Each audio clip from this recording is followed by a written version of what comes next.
নমস্কার। পরশুরামের আজকের পর্বে রিভিউ নিয়ে বাংলা সিরিয়াল সমাচার তোমাদের সামনে এসে গেছে। তো আজকের পর্বে রিভিউতে যেটা দেখা যাচ্ছে, কুসুমপুরে সেই পুলিশ, সে তো সেই শিবানীর ক্যারেক্টার নিয়ে অনেক উল্টোপাল্টা কথা বলছে। তখন পরশুরাম বলছে মুখ সামলে একদম কথা বলবেন। এবার পরশুরাম ওপর মহলে ফোন লাগিয়েছে আর ওই পুলিশটাকে বলছে কথা বলতে। তো কথা বলছে, এবার তো পুলিশটা বলছে ইয়েস স্যার, যা বলছে তাই শুনতে বাধ্য। এবার পরশুরামকে বলছে ওপর মহলের সাথে কথা বলিয়ে কি ভাবছেন, দাও মেরে নেবেন কেসটা সম্পর্কে? তখন পরশুরাম বলছে অত কিছু আমি জানি না, আমি শুধু কেস ফাইলটা চাই আর কুসুমপুরে শিবানীর বাড়ি যেতে চাই, আর ওই বাড়িতে গিয়ে আমি তদন্ত করতে চাই, এইটুকু সুযোগ যাতে আমাকে দেওয়া হয়। বলছে কোথাকার কোন মহিলা, বিবাহিত মহিলা, কবে কি হয়েছে, কার সাথে না কার সাথে কি সম্পর্ক রেখেছে, এইসব মহিলাকে কি বলে জানেন? পরশুরাম তখন মুখটা চেপে ধরেছে। খবরদার, কোনো মহিলা সম্পর্কে কোনো কথা, উল্টোপাল্টা কথা শুনতে আমি রাজি নই। সেই পুলিশ বলছে যে আপনি এইভাবে আমার মুখ বন্ধ করতে পারেন না। তো বলছে আমি ঠিক কি পারি আপনার জানা নেই। এই বিষ্ণুর ষষ্ঠ অবতার পরশুরামের হাতিয়ার ছিল কুঠার, মানে হাতিয়ার ছিল কুঠার, আর এই কমন ম্যান পরশুরামের হাতিয়ার প্রহার আর চেম্বার। তাই বলছি কোনো রকমের মানে উল্টোপাল্টা কাজ করবেন না। এই পোশাকটা আপনাকে ধর্ম সংস্থাপনের জন্য দেওয়া হয়েছে, কোনো মহিলা সম্পর্কে কুরুচিকর মন্তব্য বা অশালীন মন্তব্য করার জন্য আপনাকে দেওয়া হয়নি। তো এবার চিৎকার করে বলছে ফাইলটা দিন। তখন বলছে ওকে দিচ্ছি, এই বলে ফাইল আনতে চলে যায়। পরশুরামকে এবার তটিনী ফোন করে বলছে যে তুমি কুসুমপুর পৌঁছে গেছো? বলে হ্যাঁ পৌঁছে গেছি। বলছে আচ্ছা এই শিবানী কি সেই শিবানী? বলে হতে পারে, কিন্তু সেরকম ভাবে কোনো ক্লু পাচ্ছি না, ঠাকুর করে যাতে না হয় তাই বলছে, যাতে সবকিছু ঠিক থাকে। তটিনী বলছে যে সব ঠিক থাকবে, চিন্তা করো না। বলছে আচ্ছা বিয়ের পর আমি শিবানীর নাম শুনেছিলাম, তো এই শিবানী কি সেই শিবানী? আচ্ছা শিবানীর বিয়ে কবে হয়েছিল? পরশুরাম বলছে জানি না, তবে বিয়ের 1 বছর আগেই ও চলে গিয়েছিল। বলে কোথায় চলে গিয়েছিল, কার সাথে? বলে সেই সব কিছু পাওয়া যায়নি, তাই জানি না। বলছে আচ্ছা শোনো, তোমাকে আমি ডিম সেদ্ধ করে দিয়েছি, লুচি করে দিয়েছি, তরকারিও করে দিয়েছি, খেয়ে নেবে কিন্তু, আর টি ব্যাগও দিয়ে দিয়েছি, চাও খেয়ে নেবে। বলে আচ্ছা ঠিক আছে, পরে খেয়ে নেবে। বলে পরে নয়, এক্ষুনি, তুমি যাওয়ার সময় কিচ্ছু খেয়ে যাওনি। বলে আচ্ছা বাবা আমি খেয়ে নেবো। তো এই বলে এবার ফোনটা রাখবে। তো তখন তটিনী বলছে যে আই লাভ ইউ ডার্লিং। এবার পরশুরাম বলতে যাবে, দেখছে পুলিশটা ওখানে বসে আছে। তো বলছে যে এক্সকিউজ মি, আপনি একটু ওদিকে যাবেন? বলছে কেন? বলে যান না প্লিজ। তো যাচ্ছে, তখন ওর বউকে আই লাভ ইউ ডার্লিং বলছে, সেটাও সেই পুলিশটা শোনেও, আবার শুনে বাইরে চলে যায়। তো এদিকে তটিনীর মেয়ে কথাটা শুনে ফেলেছে, বলছে আই লাভ ইউ ডার্লিং, মা আমার যখন বিয়ে হবে না আমি আমার বরকে বলবো আই লাভ ইউ ডার্লিং। বলে আচ্ছা ঠিক আছে, তোর যখন বিয়ে হবে তখন বলিস, এখন এইসব পাকা পাকা কথা তোকে বলতে হবে না। তারপরে বলছে যে আচ্ছা মা, আমার ভাইয়ের হাইটটা এত লম্বা হয়ে যাচ্ছে কেন, কতটা লম্বা হয়ে গেছে, আমি তো ছোট্টই থেকে যাচ্ছি। বলছে আসলে তোর বাবার হাইটটা ভালো, তো তাই ও আস্তে আস্তে ওরকমই তোর পায়ের মতো হচ্ছে। বলে তোমারও তো হাইট ভালো, তাহলে আমি কেন এরকম? বলে আচ্ছা বাবা হয়ে যাবি হয়ে যাবি, যা তো। এই বলে তোর নিয়ে বিরক্ত হয়ে রান্নাঘরে চলে যায়, তোর মেয়েও বিরক্ত হয়ে ঘরে চলে যায়। এদিকে পরশুরাম কিন্তু কেস ফাইলটা দেখছে আর বলছে যে আচ্ছা ছবি নেই কেন? বলছে আরে মশাই, ফাইলটা দেখছেন তো কোন জীর্ণ অবস্থায় পাওয়া গেছে, এখন ছবি কোথায় পাই বলুন তো?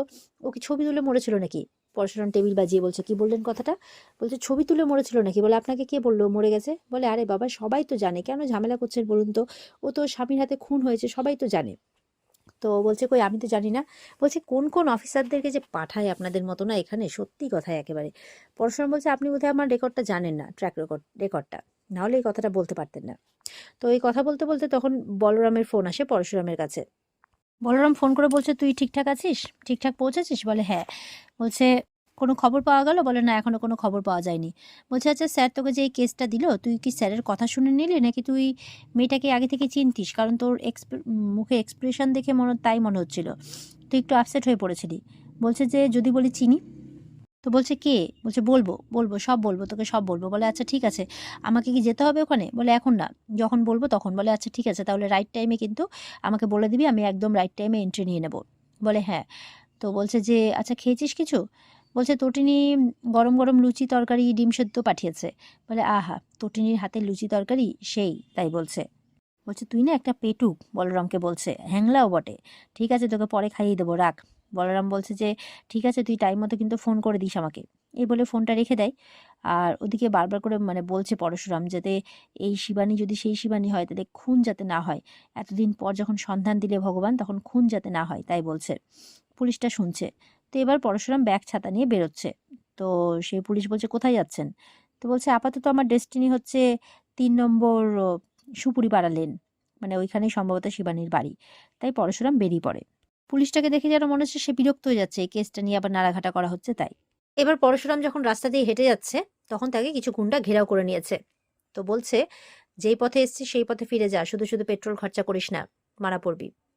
তো বলছে বিষ্ণুর ষষ্ঠ অবতার পরশুরামের হাতিয়ার ছিল কুঠার, আর এই কমন ম্যান পরশুরামের হাতিয়ার হচ্ছে চেম্বার আর প্রহার। বলতে না বলতে মার শুরু একেবারে, মারের পর মার, মারের পর মার। তারপর বলছে আমাকে এরকম ভাবে আটকাচ্ছিস কেন?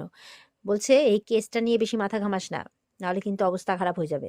দিয়ে পরশুরাম আবার মারছে, মারতে মারতে মারতে তাদের অবস্থা তো খারাপ করে দিয়েছে। পরশুরাম বলে কথা, কে পারে তার সাথে। তো এরপরে তটিনী ফোন করেছে, খেয়েছো? বলে না, আসলে কিছু লোক ঘেরাও করে নিয়েছিল। বলছে সে কি? বলে হ্যাঁ, আর এদের আমাকে আটকানো দেখে আমি যেটা বুঝতে পারলাম যে আমি যেই পথে এগোচ্ছি ঠিকই এগোচ্ছি। তো ইদার মানে শিবানী মিসিং, নয়তো সে হত্যা হত্যা করা হয়েছে তাকে, এভাবে বলছে। তো তটিনী তখন অবাক হয়ে ফোনটা রেখে দেয়। রাখতে না রাখতে তটিনীর কাছে একটা উড়ো ফোন আসে। তটিনীর কাছে ভুয়ো ফোন আসে আর বলছে যে শিবপ্রসাদ গাঙ্গুলি আপনার হাজবেন্ড হয়? বলে হ্যাঁ, কেন? বলছে ও কুসুমপুর আর মুক্তাপুর জুড়ে এনকোয়ারি করছে। বলে হ্যাঁ। বলছে ওকে ফিরে আসতে বলুন, যদি আপনি বিধবা হতে না চান, আপনার স্বামীর যদি লম্বা আয়ু চান, ওকে ফিরে আসতে বলুন। বলছে আপনি কে বলছেন? Hello hello. বলছে আমি কে বলছি সেটা আপনার জেনে কোনো কাজ নেই, যেটা বলছি সেটা করুন। আর হ্যাঁ, আমি জানি আপনি আমার নাম্বারটা ট্রেস করার চেষ্টা করবেন, করে কোনো লাভ নেই। এরকম হাজারো মোবাইল আর হাজারো ফোন আছে আমার কাছে, মানে সিম আছে আমার কাছে। এই সিমটার কোনো অস্তিত্ব আপনি খুঁজে পাবেন না, যেটা বলছি সেটা করুন। এই বলে ফোনটা রেখে দেয়। তটিনী হ্যালো হ্যালো করতে থাকে, চিন্তায় পড়ে যায় তটিনী। তটিনী ফোন করেছে এবার পরশুরামকে। পরশুরাম তখন একটা গাছের নিচে বসে খাচ্ছে তখন। তো বলছে কি ব্যাপার, কোথায় তুমি? তো বলছে এই তো খাচ্ছি। বলে খাচ্ছ তুমি? এত বেলা হয়ে গিয়ে এতক্ষণ কি করছিলে তুমি? মারামারি করছিলে? কোথায় মারামারি করছিলে? কার সাথে মারামারি করছিলে তুমি? তো পরশুরাম বলছে তোমাকে কে বললো? বলছে আমার কাছে একটা উড়ো ফোন এসেছিল, বলছে যে আপনার বরকে আটকান, যদি বিধবা না হতে চান, যদি বরের লম্বা আয়ু চান, তাহলে বরকে আটকান। পরশুরাম বলছে তাই? তো তটিনী খুব কাঁদছে, দেখো আমি কিছু জানি না, আমি কিচ্ছু জানি না, আমি কিন্তু তোমাকে হারাতে পারবো না। তো পরশুরাম বলছে এই তো একজন অফিসার ঘরের বউয়ের মতো কাঁদছে। বলে আমি বউই তো, আমি তোমার বউ, এটাই আমার পরিচয়। আমি তোমার বউ, তুমি আমাকে ভালোবাসো, আমি তোমাকে ভালোবাসি, এটাই আমাদের পরিচয়, আমার আর কোনো পরিচয় চাই না, তাই বলছে। তো পরশুরাম বলছে আমার কিচ্ছু হবে না, চিন্তা করো না, তবে এইসব দেখে যেটা বোঝা যাচ্ছে যে আমি একদম ঠিক পথেই এগোচ্ছি। তো বলছে এবার তুমি কোথায় যাবে? তো শিবানীর বাড়ির কোনো খোঁজ পেলে?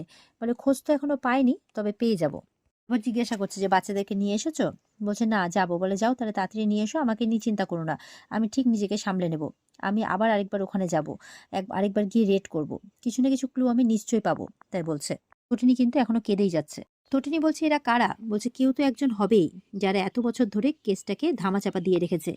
বলছে তবে তাদেরকে বধ করতে আসছে পরশুরাম, মানে কমন ম্যান পরশুরাম, এই বলে ফোনটা রেখে দেয়। তটিনী কিন্তু এখনো চিন্তাই করছে। ওদিকে তটিনীর বাবা বলছে আমি কিছুতেই বলতে পারবো না যে বিজিতকে ছেড়ে দাও, কিছুতেই বলতে পারবো না। কর্ণ চ্যাটার্জি বলছে আপনি কিন্তু গিরগিটির মতো রং পাল্টাচ্ছেন। বলে মুখ সামলে কথা বলুন, সে ভদ্রভাবে কথা বলুন প্লিজ, মাইন্ড ইওর ল্যাঙ্গুয়েজ, তাই বলছে। জিৎ বলছে যে ওরা যা বলছে তাই ঠিকই তো বলছে দাদা, তুমি তো দেখছি বিরাট তপস্বী হয়ে যাচ্ছ। সত্যজিৎ বলছে জিৎ তুমি ভুলে যেও না যে তুমি তোমার দাদার সাথে কথা বলছো, ডোন্ট ক্রস ইউর লিমিট, জিৎকে বলছে। ওদিকে কবির বলছে জেঠু আপনি একটু বোঝার চেষ্টা করুন। বাবিন বলছে যে বিজিত না বেরোলে কিন্তু অনেক মুশকিল হয়ে যাবে জেঠু। ভানু বলছে উনি কিন্তু সোনার পাত্র নন। তখন ভানুকে এসে একটা ধমক দিচ্ছে সত্যজিতের বউ, মানে তটিনীর মা।